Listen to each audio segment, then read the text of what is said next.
It's a bit humbling to admit that you just don't have the skills to finish a particular game, but that's unfortunately where I am with Apex Construct. The game finds you as the last human left in a robot-dominated post-apocalyptic world. It's mostly about exploration over combat, but you do have a bow and arrow, and you occasionally have to fight little robots that shoot at you. I am almost comically bad with that bow and arrow, and it didn't seem to matter if I slowed down and tried to line up my shots, or if I just let them fly as quickly as possible. I was like a stormtrooper trying to hit Luke Skywalker. I was able to fumble my way through the combat, but then there's a point where the game becomes a wave shooter, and I couldn't do it. I died a few dozen times, and I finally decided that life is just too short and threw in the towel.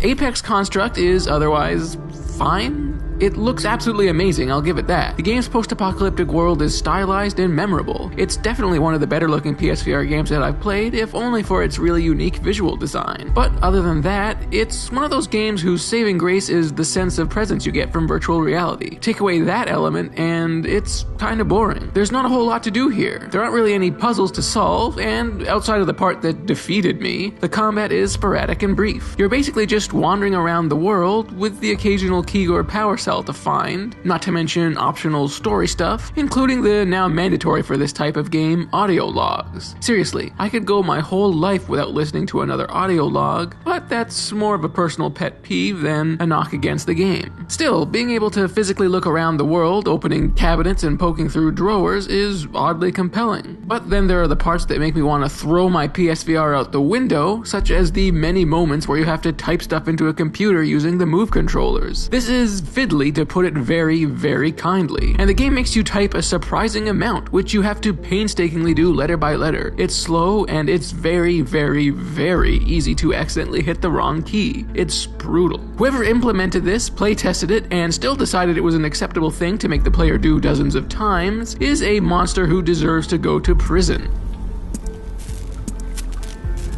And hopefully this will be fixed at some point soon, but when I played it there was a bug where you could only do 180-degree turns no matter what you selected in the menu. This can make navigating the world a bit more challenging than it needs to be, because you'll frequently have to turn away from the camera, which means that the tracking gets a bit wonky. It's not too bad unless you have to turn and fight some robots, in which case it actually is pretty annoying. And maybe the game really opens up and becomes great after the part where I hit the wall, so this isn't really a review and you should take it all with a grain of salt, but I just felt like there wasn't much to the game other than wandering around, finding stuff, and occasionally getting into fights. I'm a bit sad that I couldn't finish it, but then if I were enjoying the game even a little bit more, I would have stuck it out, but I wasn't, so I didn't.